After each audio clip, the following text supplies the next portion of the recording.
Hello guys, this is Bhavesh Kriplani. I'm your physics faculty and welcome to this brand new series, Fantastic Concepts and Where to Use Them.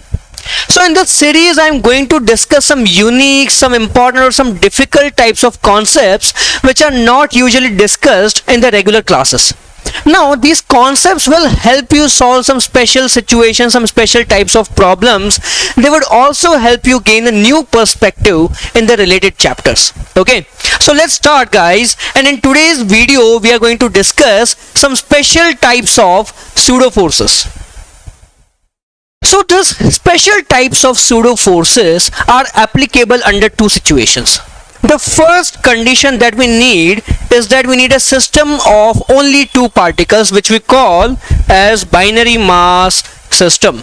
Okay, in the binary mass system there are only two particles or only two objects. Okay, so let's say I got particle 1 and particle 2 over here. They have got masses m1 and m2. Right, now what is the second condition required? Since we are discussing pseudo forces, so for pseudo forces we need a reference frame which is itself accelerating. Correct. So in this case, these particles should apply forces on each other. There should be a mutual force of attraction or repulsion, either case is possible, between them.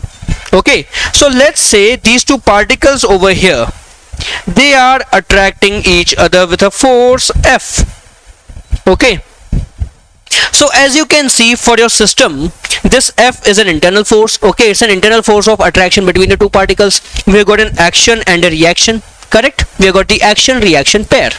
Now what to do? So here we got the two particles with their mutual force of attraction. Now because of the force of attraction, the two particles will have acceleration. So the particle m1 has acceleration, let's say a1, and the particle m2 has acceleration over here, a2. Okay, now take either of the particles as your reference frame. Okay, so let's say if I take the particle m1 as my reference frame, what will happen? So now with respect to m1, what we will get with respect to particle m1. Okay, let's draw the system again. So m1 itself will now be fixed particle. Okay, this particle is now fixed. Okay, and what will happen to m2? So m2 is already experiencing one force F over here, right? So we'll just duplicate this force. Alright, this force is already acting on m2, correct? But because m1 had an acceleration a1, so due to that acceleration, m2 will experience a pseudo force, correct? So now we will be drawing a pseudo force over here. So here m2 has a pseudo force acting in this direction, m2 times a1. a1 is towards right, so the pseudo force on m2 will be towards left. Okay, now this is my special pseudo force. Okay, now you might be wondering, why is this special? There's nothing special about the pseudo force. It's a normal regular formula. So what is so special about this? Understand something. See, what is a1 equal to? First of all, a1 is equal to force F divided by m1. I can write down over here, a1 is equal to force F divided by m1, correct? Now if I want to rewrite my pseudo force, what do I rewrite this as? Equal to, so m2 a1 is equal to m2 times F by m1.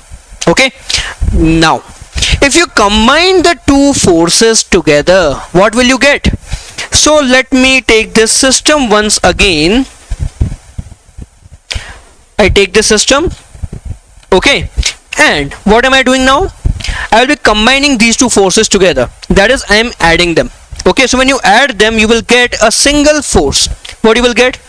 Your single force will be equal to F plus m2 a1. So that is equal to F plus m2 by m1 times F, because we just learned that m2a1 is equal to m2f by m1. So this is equal to what? This is equal to F times 1 plus m2 by m1. So what we learned? when you got a binary system with a mutual force between them that is equal to F, so when you take either of the particles as reference frame, if I take m1 as the reference, then what am I getting? The net force on the second particle will become F times 1 plus m2 by m1, where F is the original mutual force of attraction between them. Now, how is this concept useful to us? Let's understand by certain examples of binary mass systems. So one of the common examples of binary mass systems is a binary spring block system. So here you got block M1 and block M2 connected by a spring between them. Okay, for simplicity, let's assume there is no other force acting on the system right now. Okay, so the spring is currently having some elongation x. Let me note that down. The spring has elongation, let's say, equal to x, and the spring constant of the spring is equal to k. Right now, because of the spring, both the blocks are experiencing a force. How much force? Let's see. So m1 will experience a force kx in the forward direction, and m2 will experience a force kx in the backward direction. Right, again these are what action reaction forces, and again we now go to the next step, that is we take one of the two masses as the reference frame. Okay, so if I take m1 as the reference frame, what will happen? Let's see. So let me rewrite this. With respect to m1, with respect to m1,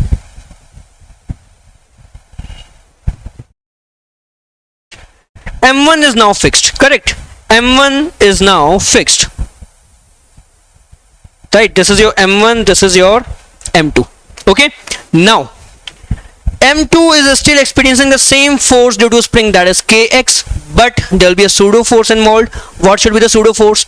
So for that, let's first again go into the ground frame and look at the accelerations of the two particles. So m1 has acceleration a1 equal to kx by m1 with respect to ground. Similarly, m2 has acceleration a2 equal to kx by m2 with respect to ground. Right, now with respect to m1, what will happen? So m1 itself is fixed and m2 will experience a pseudo force. The pseudo force will be equal to how much? Mass m2 multiplied by a1. Mass m2 multiplied by a1. This is my special pseudo force. Okay, this is my pseudo force acting over here. Now again I could replace a1 with what? Kx by m1. So here I get this to be equal to m2 times kx by m1. Again, let's now look at the total force acting on m2. So the total force acting on m2 will be what? Let me just copy this again. So this is my m2. Okay, and the total force acting on m2 will be sum of kx and m2 times kx by m1. So the net force will be equal to kx times 1 plus m2 by m1. Now pay attention. This is the FBD of m2 with respect to m1. Okay, with respect to m1. And if you observe this force is proportional to x. Okay, as you can see, there's a spring involved between the two blocks. And if I am looking at this system with respect to m1, okay, if I am looking at the system with respect to m1, then m2 is experiencing a force which is proportional to x. Okay, let me just mention that over here. This force is proportional to x. Whenever you get a force proportional to x, you can directly compare it with an equivalent spring. Okay, so I could rewrite this force again in terms of equivalent spring constant. Okay, so I have got a net force which is equal to k dash x, where k dash is what? K dash is what? Equivalent spring constant in the frame of m1 with respect to m1 particle. Okay, and k dash is equal to how much? If you observe, at this formula. So if you remove just x part, then k times 1 plus m2 by m1 is my equivalent spring constant. K times 1 plus m2 by m1. Okay, that's my equivalent spring constant. Now we can derive something that we have learned in the chapter of SHM in some another way. Whenever you have a binary mass system that is oscillating due to the mutual force of spring force, due to the mutual spring force attraction between them, they have got a certain time period. They have got a certain angular frequency. What that angular frequency is equal to? Let's look over here. So I can derive the angular frequency now. Angular frequency omega is equal to what? Spring constant k dash. Okay, so root of spring constant k dash divided by mass of this particle m2. This is my omega angular frequency. Now those of you who remember the formula for angular frequency in binary spring block system, you can compare it with this formula. They are exactly same. Let me show you. So first of all, k dash is what? K times 1 plus m2 by m1. So I get over here root of 1 by m2 times k 1 plus m2 by m1.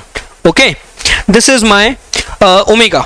Let's simplify this further. So I get omega is equal to, if you take this m2 inside the bracket, you will get root of k times 1 by m2 plus 1 by m1, and that is equal to what? Root of k times m1 plus m2 by m1 m2.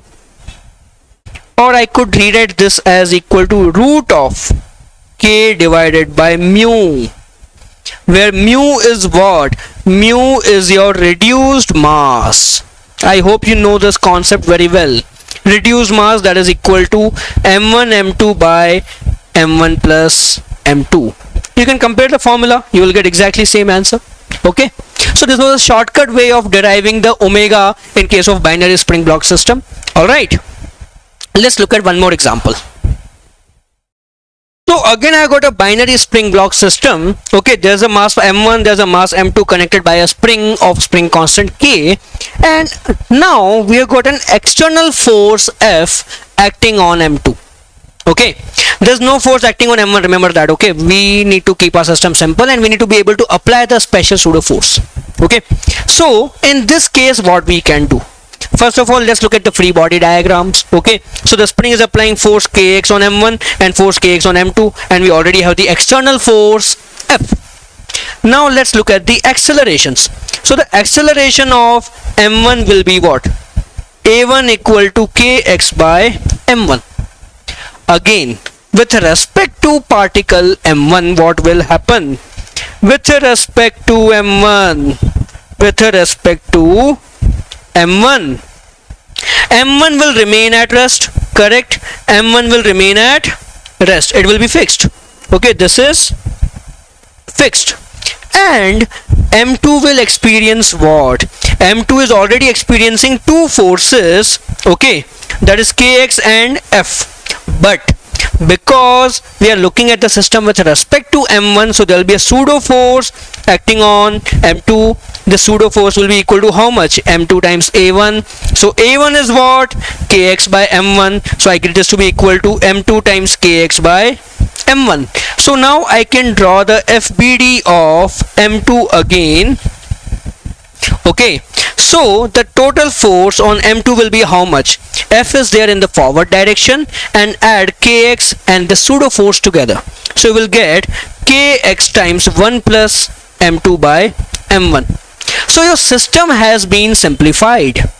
Okay, there's an external force F and there's a spring force k dash x. Okay, you can again replace this force with k dash x. Now this is similar to a simple spring block system with only one particle. This is your particle m2. Okay, and we have a spring of spring constant k dash, where k dash can be derived using this formula, right? And we have got one more force acting over here, that is the external force F. So you have simplified your binary mass system into a simple single spring block system. Okay, So let's look at another common example that we discuss in our syllabus, that is the binary star system. Okay, so let's say we have got two stars. Okay, this is my star M1 and this is my star M2. They are revolving about each other under mutual gravitational attraction. Okay, so I will go into the revolution part later on. Let's first look at the forces in the system. Okay, so on M1 there will be a gravitational attraction force G M1 M2 by R square, where R is what? The distance between the two particles, or the two stars. Actually, we should not call them particles. Okay, and M2 will be what? G M1 M2 by R square. That is the force acting on M2. Okay, now again we follow the same rule. Take either of the particles as your reference frame. Okay, so if I choose M1 as the reference frame, so with respect to M1 what shall I get? With respect to M1, the star M1 will now be fixed. It is stationary. And what will happen to star M2? So this is my star M2. It is already experiencing a force over here. Okay, this is already experiencing one force, G M1 M2 by R square. Now, because M1 will have certain acceleration, M2 will experience a pseudo force in the frame of M1. How much will that be equal to? Let's see.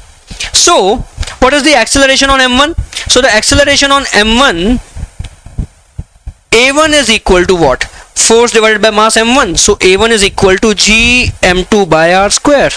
So, with respect to M1, I have to apply a pseudo force over here, M2 times A1, that is a pseudo force. Correct? Now again follow the same rule.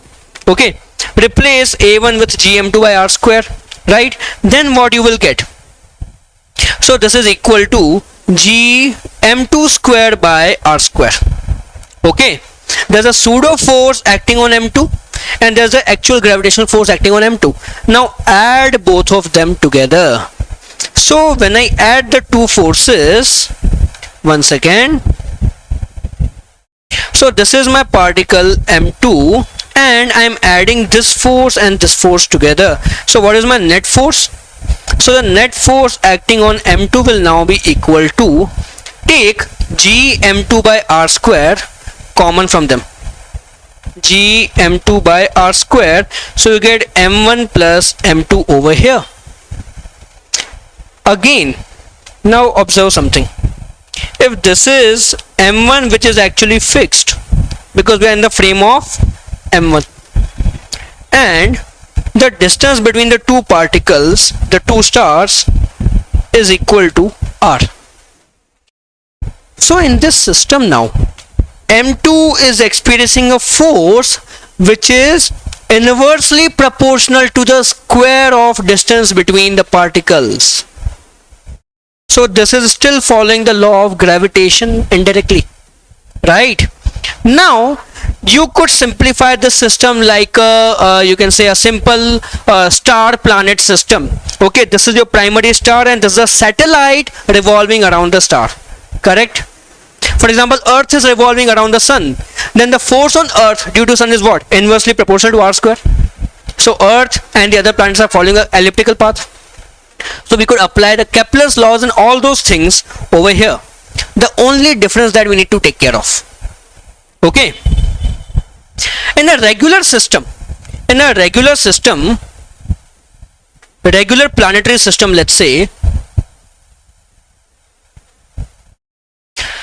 you have got a sun over here. This is your sun and this is your planet. Correct? Right. Let me focus over here. I think you can see this. Right, there's a sun, there's a planet. So the planet is, let's say the sun has mass M1 and the planet has mass M2. So the planet is experiencing a force, how much? G M1 M2 by R square. Correct? So you can see over here. Here we got a simple force G M1 M2 by R square, but here we got G M2 into M1 plus M2 by R square. So they are slightly different, right?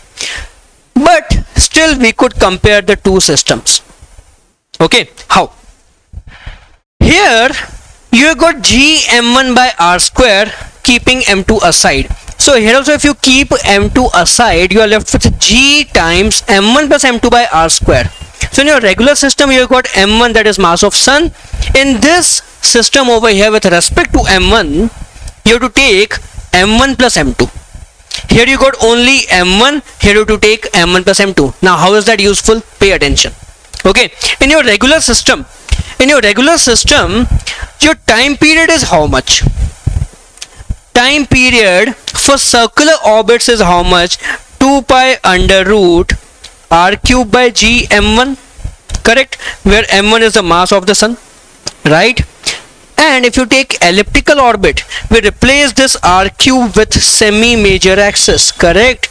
We replace this r cube with semi-major axis a. So we get time period equal to 2 pi under root a cube by gm1. So in my binary mass system over here, where the two particles, so the two stars are revolving around each other under mutual attraction, and both the particles, both the stars are in motion. In your regular system, sun is almost at rest, okay, because obviously the planets are having negligible mass as compared to sun. But in this system, in the ground frame, in the actual frame, in the inertial frame, the both of them are revolving, okay. But with respect to m1, m1 is fixed, so only m2 is revolving around m1 in an elliptical orbit. With respect to m1, m2 is revolving in an elliptical orbit, okay. I can write down over here, with respect to m1, m2 is revolving in elliptical orbit,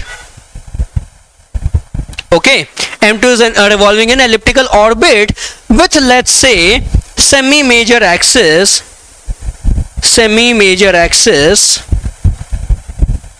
a dash, okay. Now what is this a dash? See, when m1 and m2 are revolving, they will have a minimum separation between them and a maximum separation between them. So take that maximum separation, divide the maximum separation by 2, that will give you a dash. So I'll write down over here, this is equal to half of max separation between m1 and m2, okay. Now compare with this formula for the actual regular planetary system. So here I can derive the time period. So what will be my time period now? So the time period in this case will be equal to, 2 pi under root of, here we got a cube, okay. In this regular planetary system we got a cube, so here in my binary system I will be using a dash cube, okay. I'll be using a dash cube, divided by g, so we got divided by g. Here we got m1, but now I will use instead m1 plus m2, so m1 plus m2, okay. This will give me the time period very easily in case of binary mass system, okay. Now in your JEE exams, okay, generally you get binary star system with circular orbits, so there this problem becomes even more easier. You can try that. Now I have solved a similar question earlier, and the video about that is uploaded on my YouTube channel. The question is from the Pathfinder for Physics Olympiad. You can see the details over here, okay. And this question I have titled as pseudo gravity, okay. So the special pseudo forces that we discussed today, in case of binary spring block system, I could create a pseudo spring force. In case of binary gravitational system, I could create a pseudo gravity, and I could use them to solve and to simplify my problems, okay. You can go through this question, you can just search these titles, you will find the video easily, but also I have posted the video link in my description over here, okay. Besides that, I will create one more video very soon in the same series, Fantastic Concepts, where I'll be discussing some more special situations for binary star system, okay. Stay tuned for that video. Till then, bye bye.